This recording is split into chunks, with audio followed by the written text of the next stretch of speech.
In the sweeping wilderness of Yellowstone, the grizzly once ruled alone. Unmatched in size and strength, no creature could challenge the mighty bear. Then came the return of a formidable rival. Tall, rangy wolves from the north now stake their claim to Yellowstone. And somewhere in the backcountry, an epic battle unfolds. It's a clash that echoes all through Yellowstone.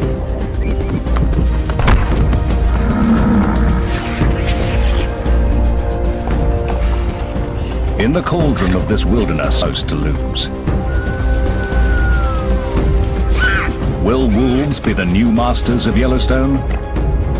Or can the grizzly keep its kingdom and emerge the victor?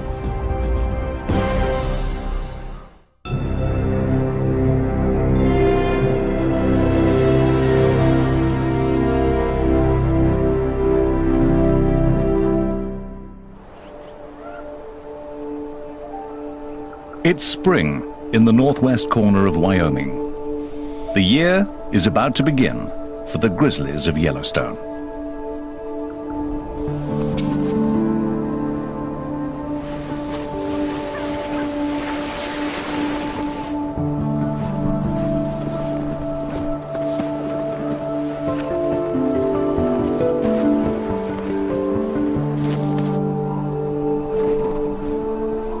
By early March, bears begin to emerge from their long winter's nap.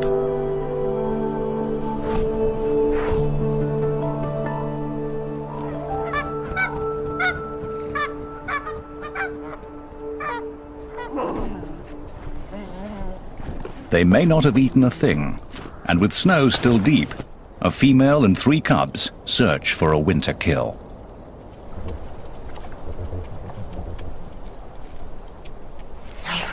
Otters have been out all winter, slipping and sliding between streams, looking for patches of open water.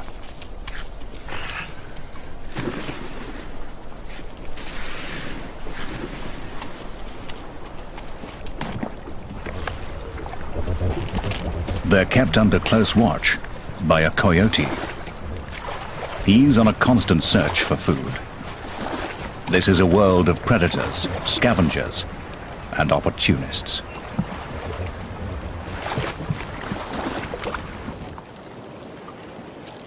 In the thawing surface layer of ice, the grizzlies find a strange windfall.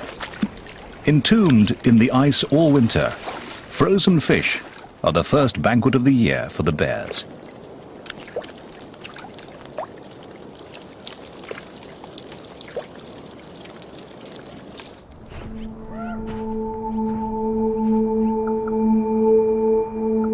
While the bears search for another easy meal, the wolves of the Hayden pack gather to feast on the rewards of their own hard work.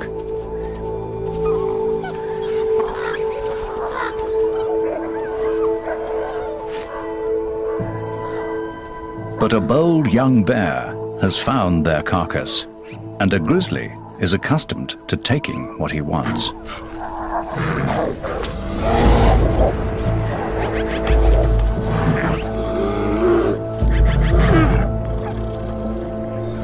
The Hayden wolves size up the situation. The pack is 9 wolves strong, and this is not the largest of bears. He's tried to bury the carcass and defends it from the center of his earthworks.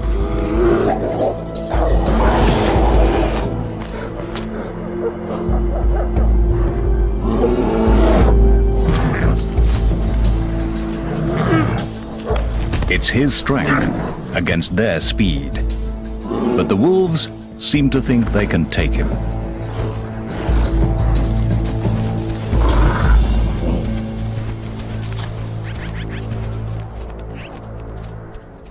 The Haydens prove to be more than the young bear can handle. This time,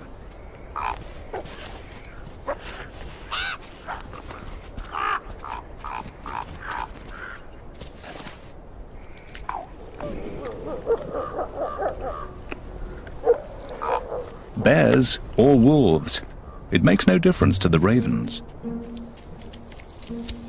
They always make their point, but manage to stay above the competition.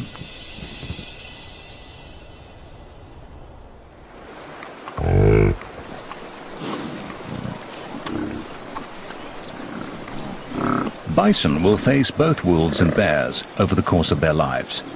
But the first challenge for newborn calves is just keeping up with their mothers. They're on their way to summer pastures, and for the calves, it's sink or swim.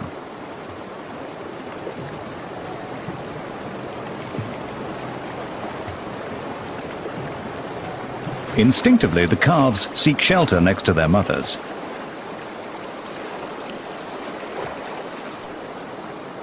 But the waters are cold and fast. Too fast for the tiny calves.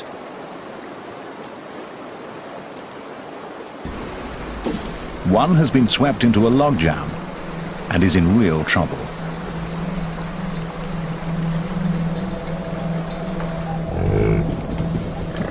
His mother has suddenly realized what's happening.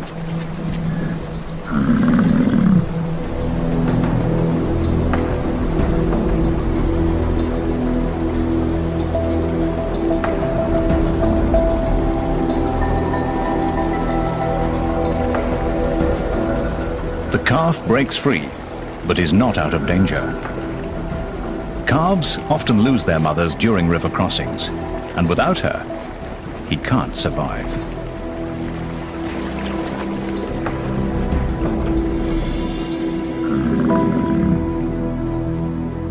This calf is a lucky one. He's safe, though utterly exhausted.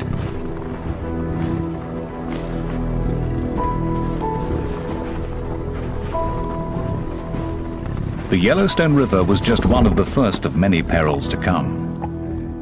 A grizzly is following behind them, and for the bear, it's hunting season.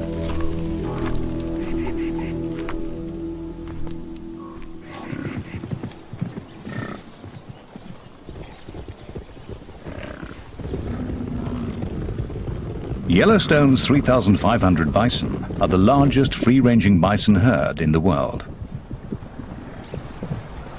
As they gather on the greening meadows of Hayden Valley, the old frontier looks very much alive.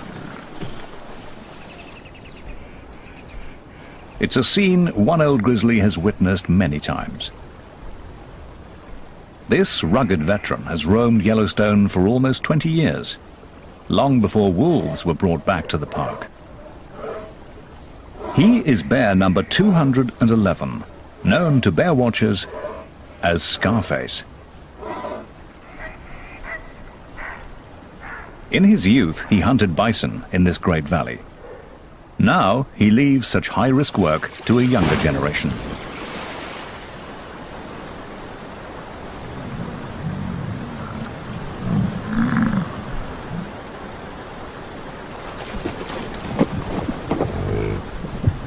The bear has no advantage of surprise, yet he suddenly swings into action.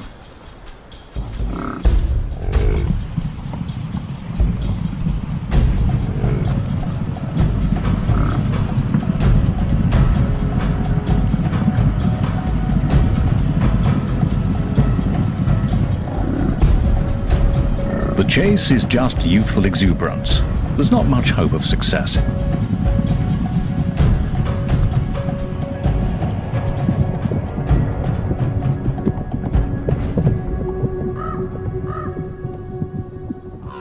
The bear will need a better strategy.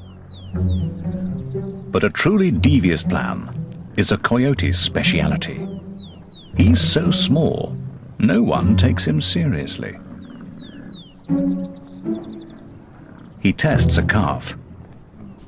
This one's big and strong.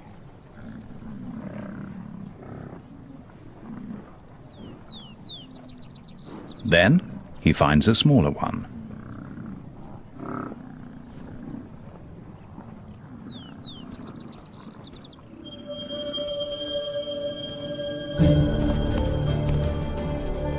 He pretends to play, but this is no game. If the coyote can coax the calf off by itself, he has every intention of killing it.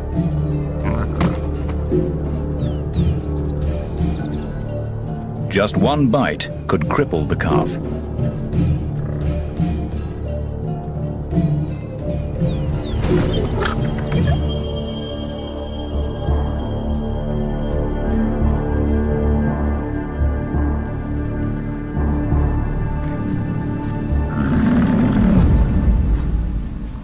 But some motherly backup puts an end to all that.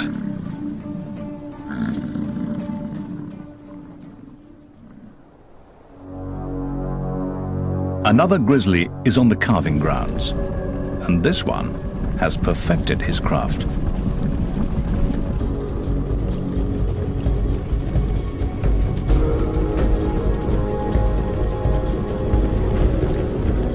The grizzly uses his top speed of 56 kilometers per hour to separate a calf from its mother. And though the bison weighs twice as much as the bear, she's young and undone by the grizzly's aggression.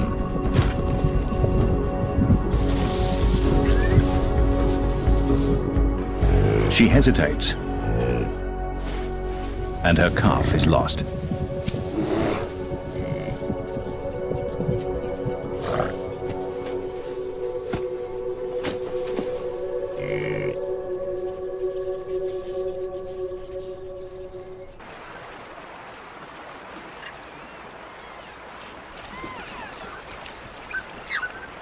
For hunters and hunted alike, each encounter in Yellowstone presents a critical choice. What is brave one moment is foolish the next. To fight or to flee, all of life hangs on the decision.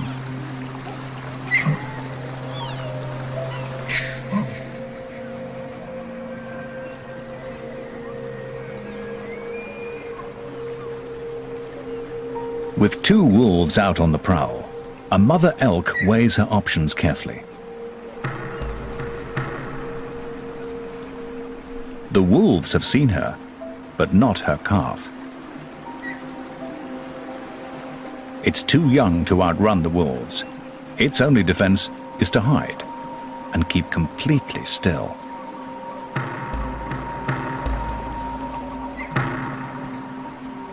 Its mother heads straight for the wolves.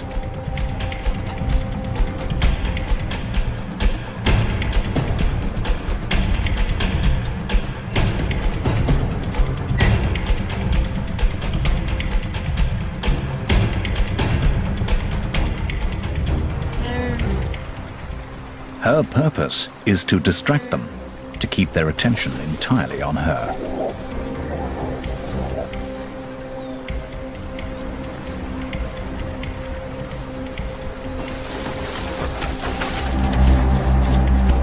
Again and again she charges, then invites them to chase her, using the river as a safe retreat.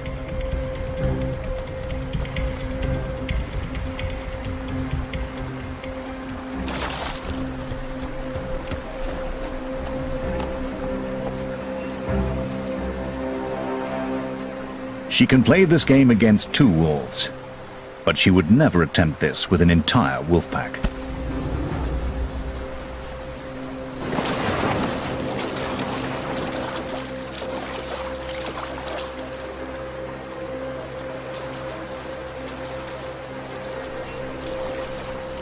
Frustrated, the wolves give up.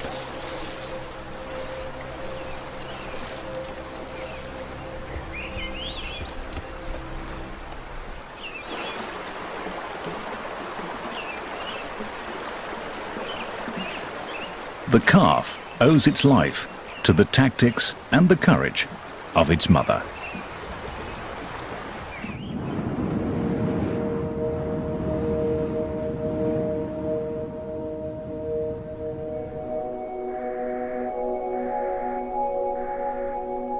Motherhood, even for a grizzly bear, is a test of character. It's June, and a spring snow squall has kicked up. But the bear and her cub are confronting more than just the weather.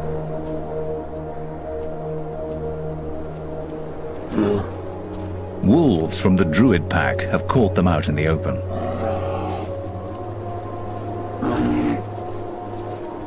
In the tug of war between grizzlies and wolves, the wolves attack where they can.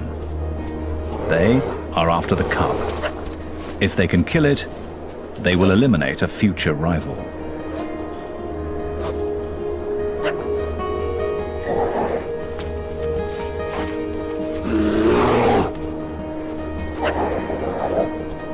She's not a big bear, but she stands her ground.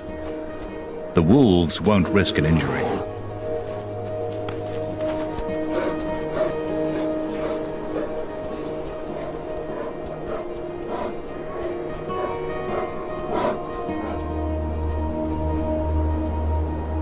Suddenly, it's over.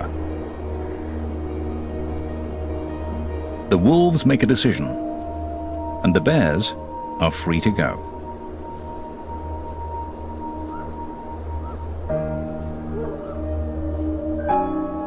As the two dominant predators in Yellowstone, grizzlies and wolves make life hard for each other. The cub is vulnerable to the wolves now. If he survives to become a really big bear, the tables will turn.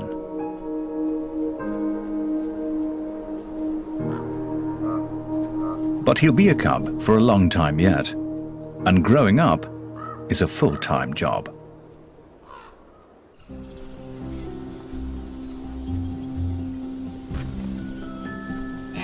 Things are even more interesting with a brother or sister.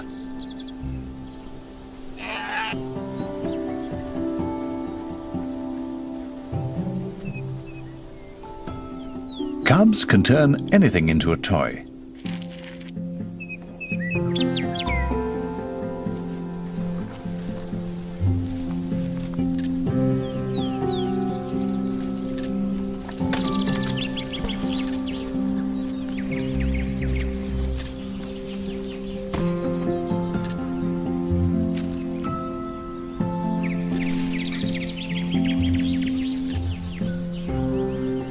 Every game lets them discover what they can do, and their mother is always there to supervise.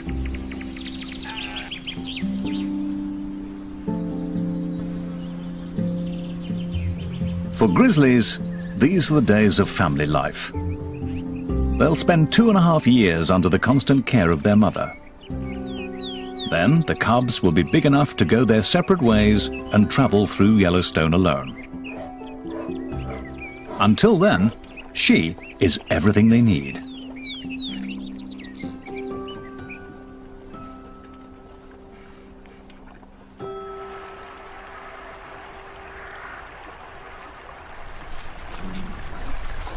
A wolf's lifestyle couldn't be more different. Wolf pups are used to large families. There are 5 pups in the average litter. At 1 month old, they begin to venture away from the den.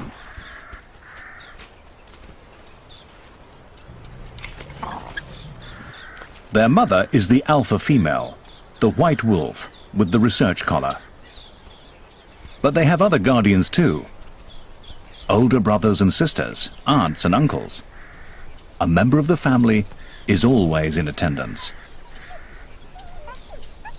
When the pups grow up, many will disperse to other packs, looking for a place to belong. Wolves will always be drawn to each other's company.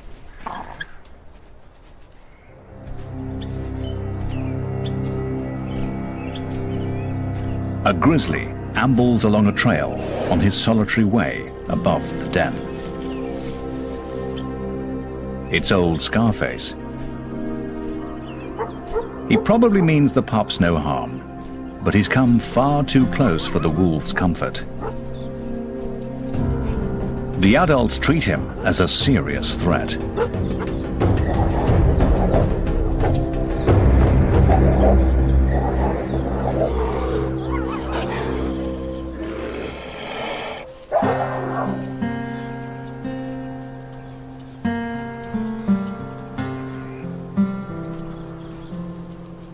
It's the pups' first encounter with a bear, and their elders have shown them something valuable.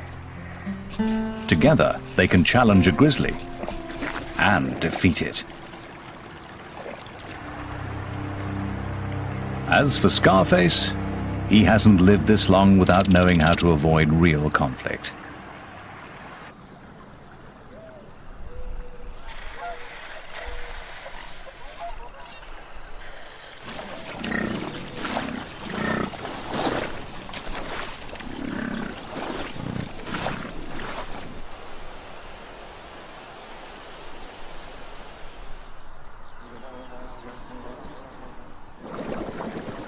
By the end of June, the high country is bright with color. Summer residents are settling in. They're claiming territories, building homes, finding partners.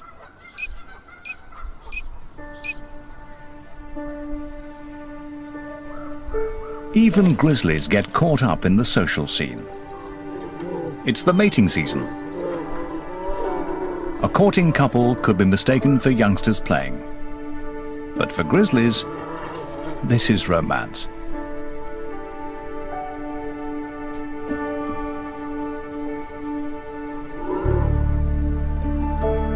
Once she has accepted him, they will wrestle and play and mate many times, staying together for 10 days or so.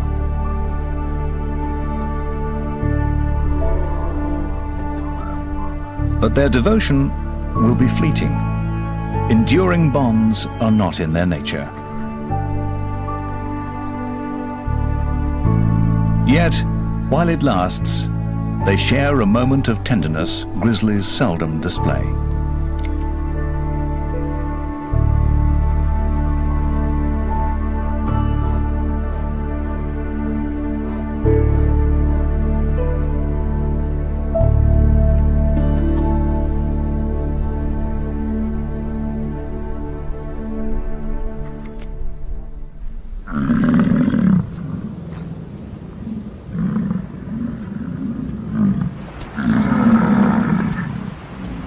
While the mating season brings solitary grizzlies together, it sends the companionable bison into an uproar.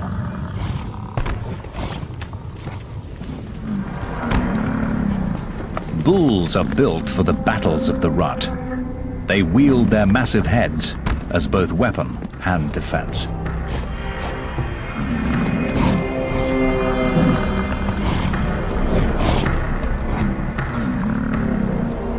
They must protect their own bodies as they twist and turn, pressing for an advantage.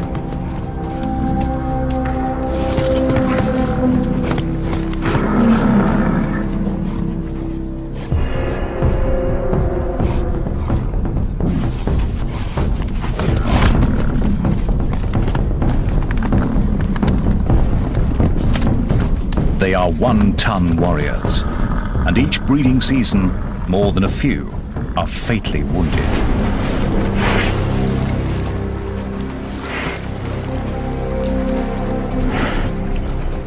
This young bull must have taken on more than his match and has suffered a head injury.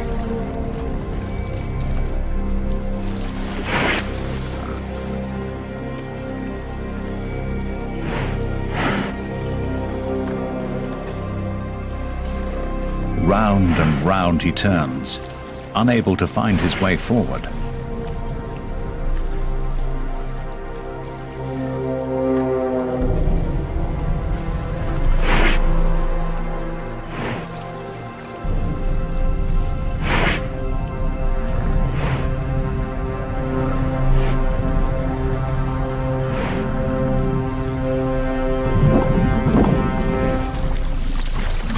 Then, remarkably, he makes it to solid ground.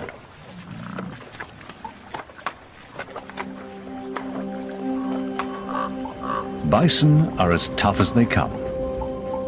Days later, the injured bull staggers on, alone, but still alive.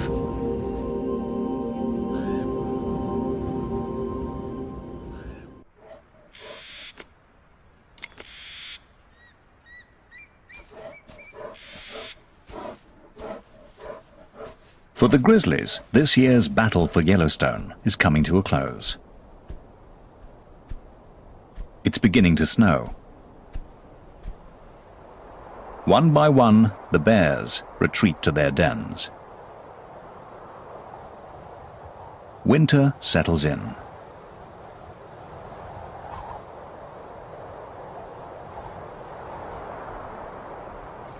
The snow brings elk down from the high country to wintering grounds in the valleys.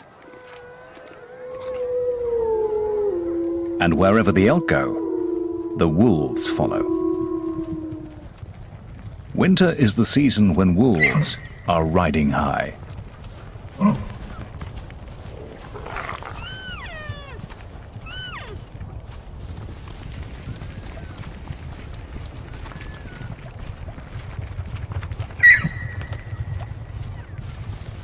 Severe conditions always work in their favor, wearing down their prey.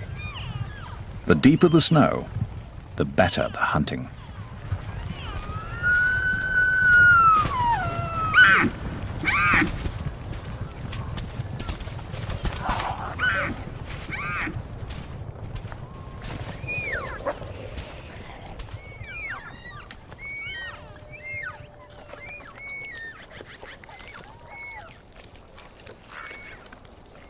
No bears will contest the carcass, but many other scavengers gather at the feast.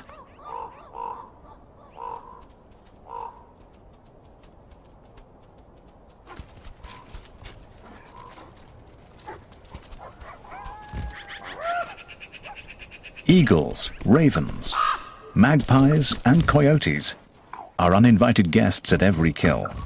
Though wolves have the undisputed upper hand, they make the long winter easier for all these other carnivores. As long as there are elk, the wolves will provide. But all these hungry scavengers steal so much meat that they may be one reason why the wolves form packs, to protect their own share of the kill.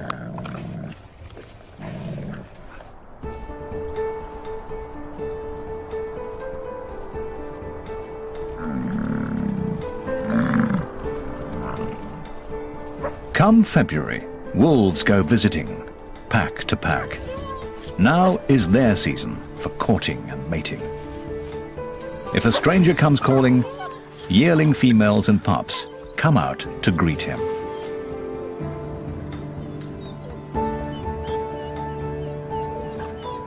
He'll please them all if he can, but what he's really after is a willing partner and a private rendezvous.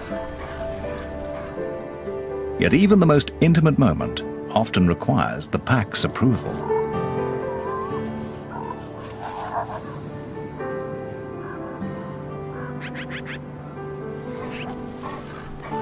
The alpha pair that leads the pack may share a bond that lasts for life. But all this togetherness comes down to just one thing. Wolves need each other.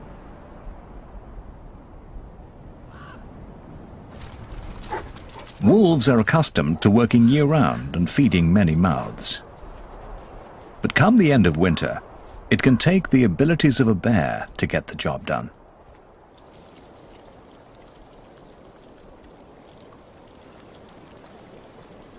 As the ice begins to thaw, a frozen pond becomes treacherous.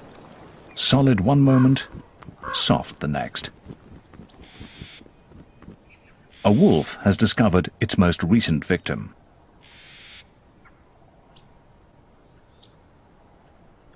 The wolves weigh about 45 kilos and cannot trust the ice to hold them. They can see the carcass and would take the hand out, but it just isn't worth the risk. As the pond continues to freeze and thaw, coyotes venture onto the ice. At 14 kilos, they are light enough to cross it, but not strong enough to move the carcass.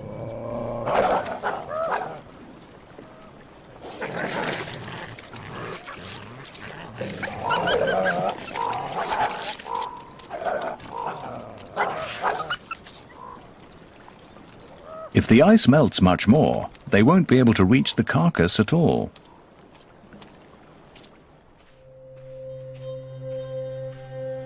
For once, a grizzly, fresh from his den, arrives as something of a hero.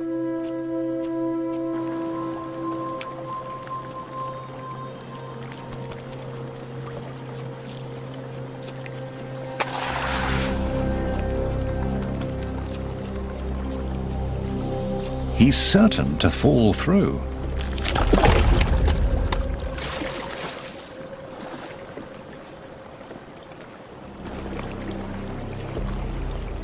But his massive strength will come to the rescue.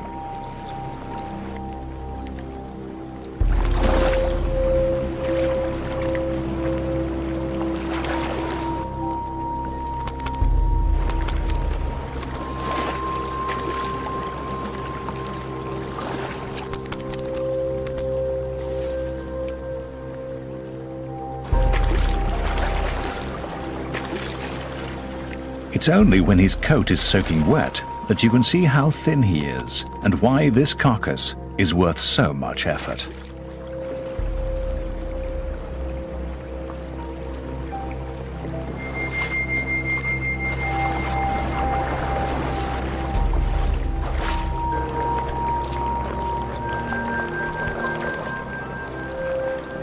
As the bear reaches shore with the prize, even the ravens can appreciate his labors.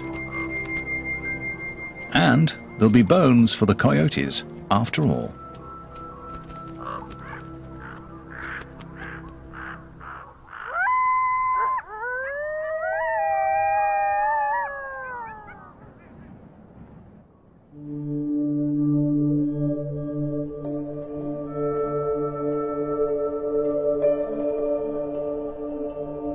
Dawn sends an eerie smoke through the remains of a forest fire. It's moisture vaporizing from the blackened trunks as they warm up in the sun.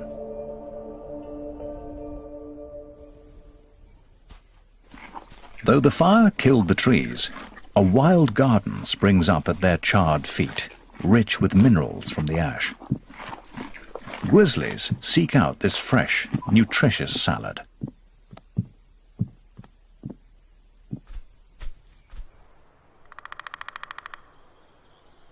A great grey owl dozes at the edge of a burn.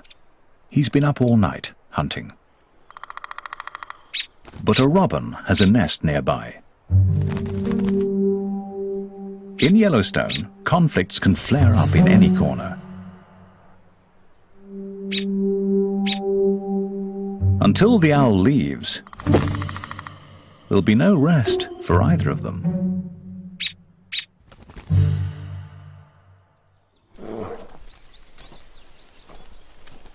A grizzly has come to the recovering burn to feast on daisies, asters, fireweed, and cow parsnip, teaching her yearling cub that this is a good place to forage. A cub has to learn a great variety of plants and where to find them at what time of year. And while one cub studies this lesson, another follows its mother onto the calving grounds of the elk. Grizzlies aren't full-time predators like the wolves, but they still take their toll of elk calves each spring.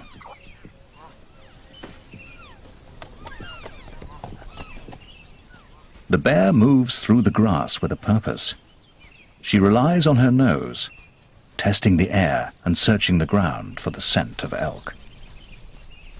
It's all her tiny cub can do to keep up.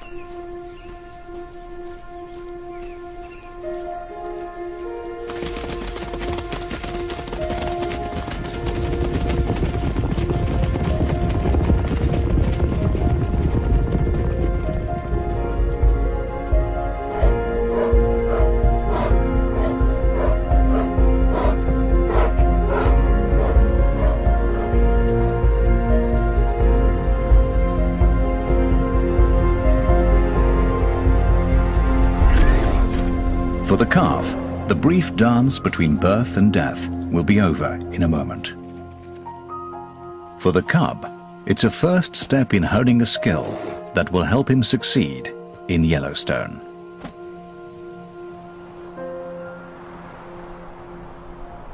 Yet bears have many ways to make a living.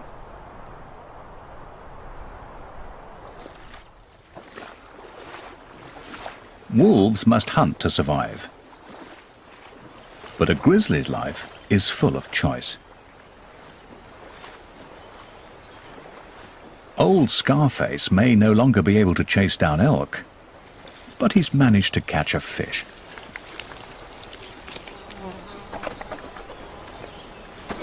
And as he wanders his range, there will be mushrooms and dandelions, ants and earthworms, biscuit root and berries to harvest. The grizzly needs a kingdom vast and varied and complex. He needs all of Yellowstone.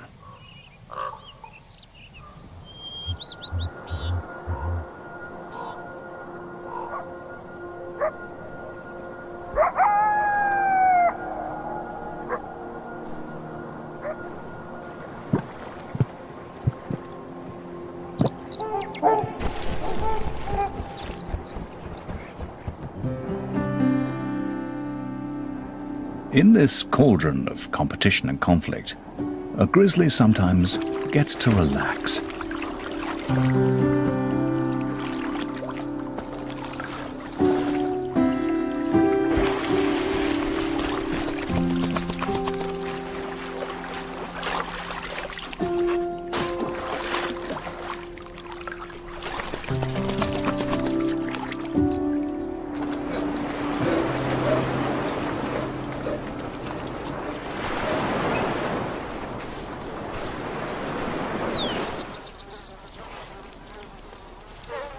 He retrieves a mule deer he has stashed in the grass by the lake, and for once he has a whole carcass to himself. Well, almost.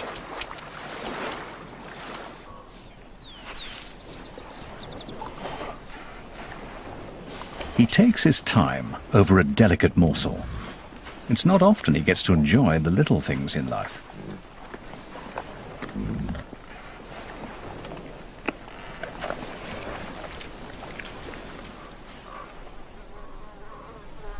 Then, after lunch, a nap.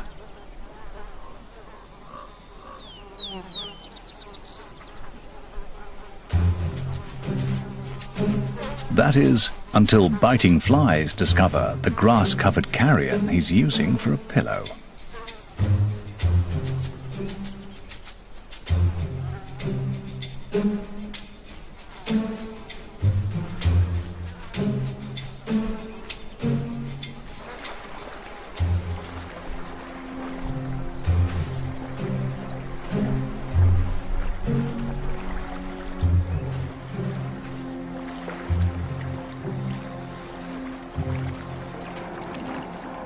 He retreats to the cool waters for some sweet relief.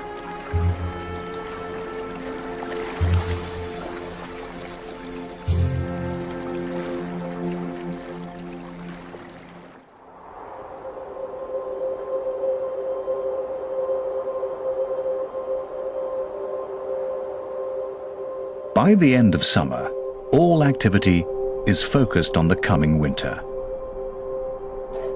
Grizzlies head up high for the most important harvest of the year.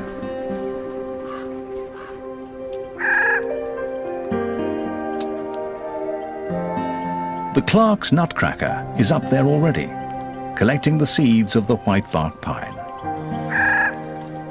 Squirrels are also gathering their winter seed store.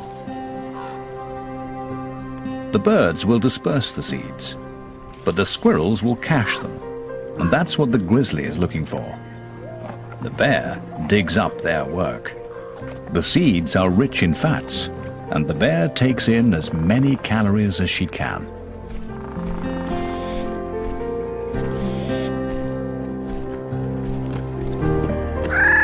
These seeds are crucial to grizzlies, but the cones don't fall to the ground. Grizzlies often rely on someone else to climb up and harvest them, black bears can make it almost to the top.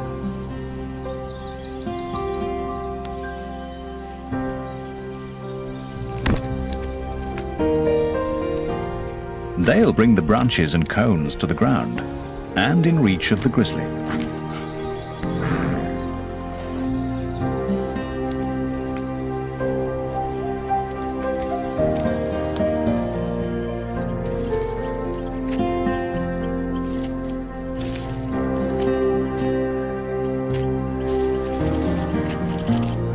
The mighty bear may be dominant among these many creatures, but she's also dependent on all their efforts.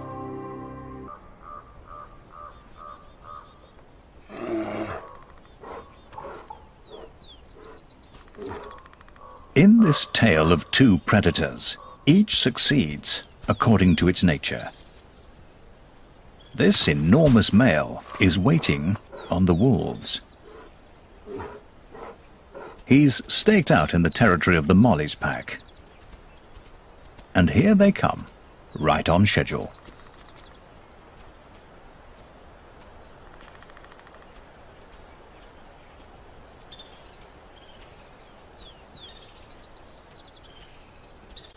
Instead of starting some kind of fight, the grizzly tags along with the pack.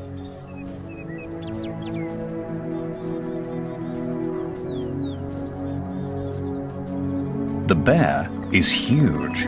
He looks to be almost 300 kilos, and the wolves seem resigned to his presence.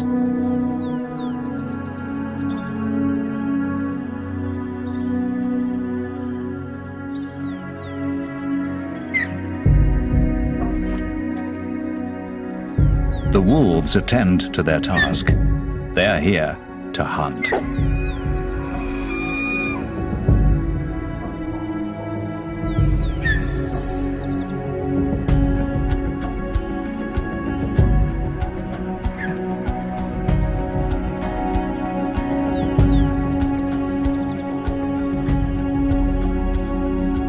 The bear lets them go. He's in no hurry.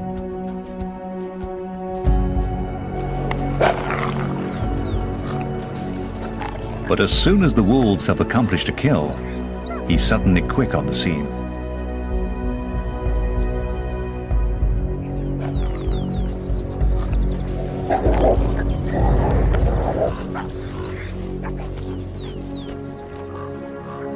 This is the way of things in Yellowstone. A wolf pack working together is the greatest predator there is. But even the Mollies, 14 wolves strong, know how to step aside for one large bear. A grizzly in his prime is the master here. He makes the most of the skills of others and takes from them all in turn. The wolves must simply bide their time and wait for him to leave.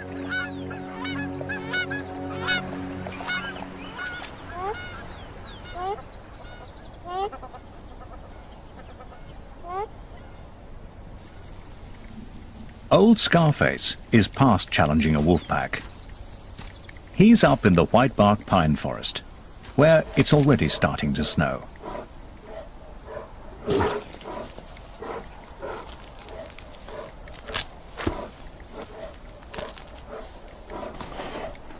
Winter is closing in. The pine seeds are all but gone. Soon there'll be nothing left to eat. Slowly, limping now with age and effort, he makes the climb up the snowy slope.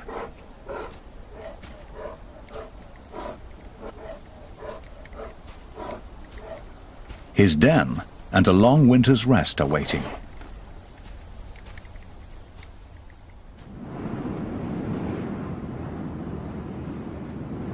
By the end of November, the grizzlies of Yellowstone have gone to bed. Once again, Yellowstone is wolf country. At least, that's how the story is supposed to end. But here, on Christmas Day, 4 weeks late for hibernation, a grizzly sits on a wolf kill.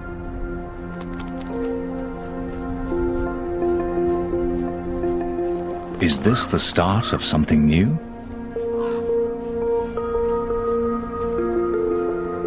A grizzly out in winter, breaking all the rules?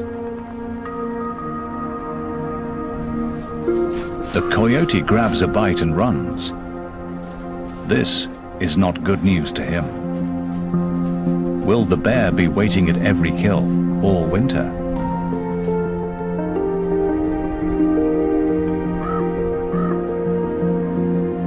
The bear is wide awake and appears to enjoy being out past his bedtime.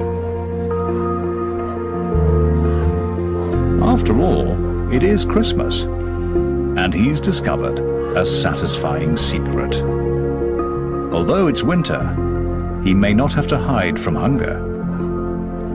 Wolves are doing the hunting for him.